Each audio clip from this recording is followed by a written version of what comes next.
नमस्कार। तबसरा आज दोपहर तक में एक बार फिर आपका स्वागत है। और मैं हूं दर्शपाल गुप्ता और मेरे साथ है वरिष्ठ पत्रकार सतीश वर्मा जी। सी जी, क्यों उठने लगी यहाँ जम्मू के अलग राज्य की मांग जी, इस पर हम चर्चा करेंगे। भाजपा को सताने लगी है चुनावों की जनता जी, और भाजपा ने फिर एक बार भरोसा दिया। तो पहले हम बात करते हैं जम्मू की अलग राज्य की मांग। बहुत देर से ये आहिस्ता आहिस्ता आहिस्ता आहिस्ता इसकी मांग सामने आ रही थी। अब दो जो जम्मू की पार्टी हैं, एक तो एकजुट पार्टी है, अंकुर शर्मा जिसके चेयरमैन है, उन्होंने भी जम्मू के अलग राज्य की मांग की है। उसके साथ साथ चौधरी लाल सिंह ने स्वाभिमान संगठन उन्होंने बनाया पार्टी अपनी, उन्होंने भी जम्मू को एक अलग राज्य का दर्जा देने की मांग की है। इससे पहले भी, ये पहली बार नहीं है, इससे पहले भी यहाँ तक कोई समय था कि भारतीय जनता पार्टी जब जनसंघ था तब भी ये मांग करती थी कि जम्मू को एक अलग राज्य बना दीजिए, चाहे उसको हिमाचल का कुछ हिस्सा उसमें मिला दे, कुछ पंजाब का मिला दे, मतलब कश्मीर से वो अलग होना चाहते थे। अब जबकि सरकार उनकी है, लेकिन मांग जो है दूसरे उठा रहे हैं। नहीं, आप बिल्कुल ठीक कह रहे हैं। हमें याद आता है कि शायद 2002 के 3 की बात है कि जब संघ ने एक कोशिश की थी भाजपा के वर्क्स एक अलग पैनल बनाकर संगठन खड़ा करके चुनाव लड़वाने की जम्मू में, और हालांकि उसमें उनको कामयाबी नहीं मिली। ये लंबे अरसे से प्रजा परिषद का दौर हो या भारतीय जनसंघ का दौर हो, उसमें ये बात अक्सर उठती रही है कि जम्मू के हितों को सर्वोपरि रखा जाए और अनदेखा हो रहा है।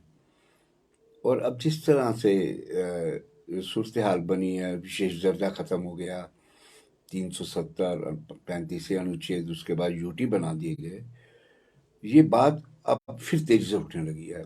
अंकुर शर्मा जो एकजुट जम्मू के एडवोकेट हैं, वो लगातार ये बात कहते आए हैं कि जिस तरह परिसीमन आयोग बैठा था तब भी उन्होंने आपत्ति जाहिर की थी कि भले 6 सीटें दी गई जम्मू को, लेकिन अपर्याप्त है। और जो डिमार्केशन की गई है, दोबारा सीटों का निर्माण किया गया, चाहे लोकसभा की हो या विधानसभा की हो, उन्होंने बल्कि इस प्रकार का गंभीर आरोप लगाया है ये कोई आईएसआई के एजेंडे को ध्यान में रखते हुए। हालांकि ये बात हम पीपी न्यूज़ लाइन कतई मानने को तैयार नहीं है कि इस तरह पाकिस्तान के एजेंडे पे विधानसभा सीटों का पुनर्निर्धारण किया गया हो, लेकिन आरोप है उनके और भी कई संगीन आरोप हैं। वो कहते हैं कि जम्मू के हितों का, जम्मू का तभी भला हो सकता है जम्मू एक अलग राज्य के रूप में स्थापित हो। लेकिन हमें लगता नहीं है कि ये चीज़ कोई अमल में लाई जा सकती है, या इसे कहा जाए कि ये एक उपयुक्त रास्ता है जम्मू के हितों को रक्षा करने के लिए, क्योंकि ये गलत संदेश जाएगा। इसका मतलब कि आप कश्मीर को एक अलग प्लेट में रखने को तैयार हैं, जिसमें कश्मीरी आतंकी और पाकिस्तानी आतंकी मिलकर वहाँ जो मर्जी करते रहे। तो हम समझते हैं कि ना पीपी न्यूज़ लाइन इससे सहमत है, इस तरह की डिमांड से। हाँ, पीपी न्यूज़ ये लगातार जरूर कहता है कि जम्मू के हितों को सर्वोपरि रखा जाए, उनके साथ किसी प्रकार की अनदेखी ना हो, भेदभाव ना हो, उनके हकों को उनको मिलना चाहिए। वही मांग अब चौधरी लाल सिंह ने की है डोगरा स्वाभिमान सभा की ओर से, संस्था की ओर से। तो अब ये दिलचस्प पहलू ये है कि देखिए ना, एक तरफ लाल सिंह ये कहते रहे कि 370 जो है, जो यूटी बनी है वो गलत बनी है। एक देखिए, आपकी अगर कोई लाइन है तो लाइन को आपका एक लॉजिक होना चाहिए, उसका एक कोई वजह होनी चाहिए बताने की कि हम जो बात कह रहे हैं उसकी ये वजह है। एक टाइम में 3 तरह की बातें नहीं हो सकती। मैं इसलिए समझता हूँ कि ये जो डिमांड है, ये डिमांड एक सियासी नारे के लिए ठीक है कि आप अपनी प्रेजेंस दिखाइए, नारा लगाइए जोर से कि जम्मू एक अलग राज्य बने, ये हुआ है। देखिए, आपको याद होगा और शहर के सभी लोग जानते हैं, जब दरबार मूव की परंपरा खत्म की गई, उस टाइम लोग शुरू में लोग बड़े आनंदित हो रहे थे, लेकिन बाद में कारोबार भी उन्हीं लोगों का सबसे ज़्यादा प्रभावित हुआ जो उसके हिमायती थे। हमें याद है कि जब दरबार आता था और जाता था, 6 महीने का वो राशन आते ही लेते तो जाते वक्त यहीं से लेके जाते। मतलब जम्मू को एक आर्थिक मदद थी। उसके अलावा जो यहाँ मकान के किराए के जरिए अपने जीवन यापन करते थे, उन पर भी कुठाराघात हुआ। उसके अलावा क्या नाम है, जो पेइंग गेस्ट बने हुए, पीजी बने हुए हैं, और जो इंस्टीट्यूशन बने हैं ट्यूशन के, उन पर भी उसका असर पड़ा है। मांग की जाने लगी दोबारा से कि भाई उस परंपरा को दोबारा से शुरू किया जाए, लेकिन ये सरकार ने साफ कह दिया कि हम इसको दोबारा से शुरू नहीं करेंगे। तो सहज समझा जा सकता है कि इस तरह की मांग आप कर सकते हैं, लेकिन विजिबल नहीं लगती। लेकिन शुरू से इनकी मांग रही है। अब ठीक है, सरकार में आने के बाद जब थोड़ी तब्दीली आ गई है। हाँ, हमेशा यही कहते रहे हैं कि जम्मू को जो है बिल्कुल। फुटबैट की तरह रखा जाता बिल्कुल। है। यहाँ आओ, अपने पैर साफ किए और चले गए आप कश्मीर की तरफ। बिल्कुल। हर चीज कश्मीर की तरफ जाती है। बिल्कुल, बिल्कुल। और इसी वजह से ही उन्होंने ये शुरू से कहते रहे हैं, चाहे कश्मीर को अलग यूटी बना दो, बिल्कुल। जम्मू को कश्मीर से अलग कर दो। लेकिन अब जम्मू कश्मीर जो है हिंदुस्तान का ताज है, इनकी शिनाख्त है पूरी शिनाख्त। दुनिया में। बिल्कुल। एक identity जम्मू है। कश्मीर को अलग कैसे किया जा कैसे सकता है? किया ये तो सकता मांग है? है, जम्मू कश्मीर अलग हाँ। राज्य बन सकता है। बिल्कुल। राज्य की मांग जो है वो एक जायज है कि यूटी बना है, एक राज्य का यूटी बना है, इसको राज्य बनाया पूरा जाए। दर्जा देना पूर्ण चाहिए। दर्जा दिया, राज्य का दर्जा और एक देना बात चाहिए। और है अगर जी, देखिए सबसे बड़ी बात यह है कि जो भाजपा पूर्ववर्ती सरकारें, चाहे कांग्रेस की रही, चाहे गुजराल साहब की रही, सेंट्रल में किसकी हुकूमत रही, इवन वाजपेयी साहब की हुकूमत रही, तब ये चिल्लाते रहे बीजेपी वाले कि जम्मू के साथ भेदभाव हो रहा है, कश्मीरी हुक्मरान डोमिनेट कर रहे हैं। आज भी तो वही हो रहा है। आज भी यही आरोप लग रहे हैं कि अगर 10 नौकरी इधर मिलती हैं तो 20 नौकरी उधर मिलती हैं। ये आरोप है, हम इसकी कोई पुष्टि नहीं करते। कहने का लबल जब यहाँ से लेकर दिल्ली तक आपकी हुकूमत है, तो फिर जम्मू के लोग क्यों सड़कों पे हैं? क्यों होमगार्ड के जवान सड़कों पे हैं? क्यों आंगनवाड़ी सड़कों पे हैं? क्यों रहबरे खेल के लोग सड़कों पे हैं? और सड़कों पे अलावा जो टारगेट किलिंग के शिकार हुए वो लोग सड़कों पे हैं। इस शून्य के करीब तापमान में जब आदमी अपने घरों में, हम लोग बैठे हैं, सब लोग बैठे हैं, उस खुलेआम में बैठे हैं, आखिर मानवीय पीड़ा को समझना चाहिए, उनकी मांग को समझना चाहिए। तो मैं समझता हूँ भाजपा अपने उन तमाम वचनों को देखे, वचन ही कहेंगे, बिल्कुल। पहले वचन थे, अब प्रवचन है। अब प्रवचन देते हैं, हम ये करेंगे वो करेंगे। तो मैं समझता हूँ इसमें इनको गंभीर होना चाहिए। और ये जो मांग उठ रही है, ये मांग क्या रूप लेगी आने वाले टाइम में, अभी कहना बड़ा मुश्किल है। लेकिन हमें लगता है कि ये मांग जो है, ये जम्मू के साथ और जम्मू कश्मीर जो हमारा एक इंटैक्ट एक ताज होगा, उसके साथ भी एक नाइंसाफी की ओर दिखाई देती है। सी जी, भाजपा को अब चुनावों की चिंता सताने लगी है। जी कारण बहुत से हो सकते हैं। जी।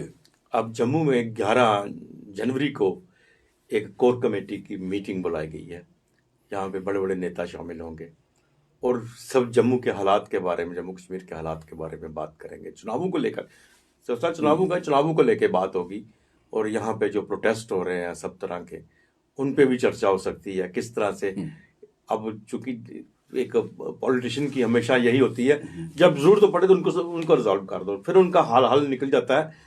हल तो पहले भी निकल सकता है, लेकिन वो रिजर्व रखते हैं कि हम चुनाव तक इसको रखते हैं और बाद में हल निकाल लेंगे ताकि चुनावों में हमें इसका फायदा मिले। अब देखते हैं 11 जनवरी को मीटिंग में क्या क्या फैसले करते हैं ये।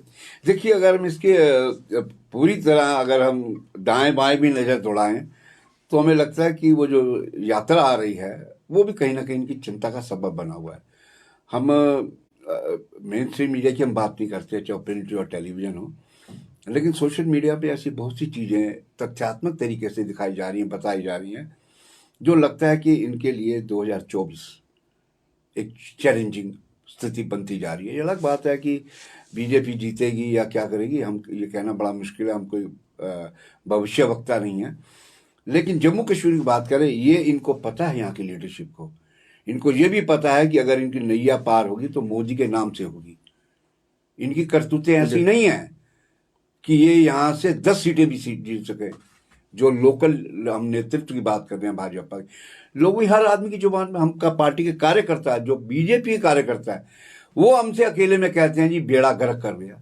तो कहने का मतलब ये है, ये जो 11 तारीख को उसमें BL संतोष जो बीजेपी के जनरल सेक्रेटरी ऑर्गेनाइजेशन है, जैसे यहाँ अशोक कौन है प्रदेश के, उसके अलावा तरुण चुग हैं, आशीष सूद हैं और सनाब स्वाइल, जो कि हम हाँ एक जरूर कहेंगे कि एक नेता जरूर है जम्मू कश्मीर से जो यहाँ के परियोजनाओं, लोगों के मुद्दों को लेकर संवेदनशील है और उस पर अग्रसर भी हैं, वो डॉक्टर जितेंद्र सिंह। वो भी सभा में, उस बैठक में आएंगे कोर ग्रुप में, और रविंद्र रैना है और जो भी बड़े नेता हैं सब इसमें प्रदेश के इसमें शिरकत करेंगे। लेकिन सवाल वही है, कि जिस ओर आपने इशारा किया, ये जो आंदोलित लोग हैं, मंदिरों का शहर जो आंदोलन का शहर बन गया, आखिर इनके पास का क्या वे आउट है? अगर आप भी ये कहते हैं कि हमारे हाथ बंधे हैं, हम कुछ नहीं कर सकते, तो भाई साहब फिर आप क्या करेंगे? कब खुलेंगे हाथ? कब खुलेंगे आप? तो मैं समझता हूँ, देखिए एक बात तो माननी पड़ेगी, कुछ चीजें साफ दिखाई देती हैं। ये बैठक की जरूरत क्यों पड़ी इनको? देखिए, हम कहते हैं कि लोगों ने आपको झोलियां भर के वोट डाले पिछले 2014 के विधानसभा चुनाव में। एक हिस्ट्री बनी मोदी नाम से कि 25 विधानसभा सीटों जम्मू प्रोविंस से आपको मिली। ऐसा आज तक नहीं हुआ, ये मिरेकल हुआ। आपने आखिर वो मोदी और अमित शाह की मेहनत को कहां तक संभाल के रखा? आपकी जिम्मेदारी थी कि जो उन्होंने आपको 25 विधानसभा सीटों में जीत दिलवाई, आप उसको संभाल के रखते। आज फिर आप वही जीरो से गिनती शुरू कर रहे हैं, इसलिए कि देखिए पूरे मीडिया पर भारत जोड़ो यात्रा छाई हुई है। तो हम समझते हैं कि चुनौतियां हैं, और उस पर तो हम फिर कभी चर्चा करेंगे भारत जोड़ो यात्रा में। लेकिन यह है कि उनको नींद सताने लगी है, चिंता सताने लगी है कि अगर चुनाव होते, अगर, तो लोकल लीडरशिप का क्या वजूद है और उसमें क्या दमखम है, ये सब निर्भर मोदी पर और अमित शाह और जो केंद्रीय नेतृत्व है उन पर निर्भर करेगा। भारतीय जनता पार्टी ने फिर भरोसा दिलाया है, रहबरे खेल को उनके पास गए हैं जो कविंदर गुप्ता जी, उनसे बातचीत की है, फिर भरोसा। जी, ताकत है, पावर है, सब कुछ है आपके पास। ये भरोसे पे भरोसा, भरोसे पे भरोसा कब तक चलता रहेगा? बिल्कुल। वो कहते हैं ना, तेरे भरोसे पे हम कब तक जिए। भरोसा भी एक समय सीमा होती है, और ये लगातार। लेकिन हम ये जरूर कहेंगे कि देखिए, कविंदर गुप्ता, हम सभी नेताओं का जिक्र नहीं करते, कुछ नेता कविंदर गुप्ता जैसे भी है जो एक जिनकी छवि एक सीजन नेता की तरह है। तो ये नहीं कि वो जो मर्जी हवाबाजी बोलते हैं। अब उन्होंने कहा है, हालांकि कह तो पहले भी कई बार चुके हैं, तो हम समझते हैं कि अगर कविंदर गुप्ता उनका भरोसा दिला रहे हैं तो कोशिश करें, नई दिल्ली से बात करें, माननीय उपराज्यपाल से बात करें। देखिए, इस कड़ाके की ठंड में इसको बर्दाश्त करना वास्तव में एक बड़ा संघर्ष की बात है। और जिन लोगों के चूल्हे नहीं जल रहे, आप उन पर भी थोड़ा नजरसानी करनी चाहिए। देखो, सही कहा आपने। यह था तबसरा आज दोपहर तक का। बाकी खबरों के लिए आप देखते रहें पीपी न्यूज लाइव। नमस्कार।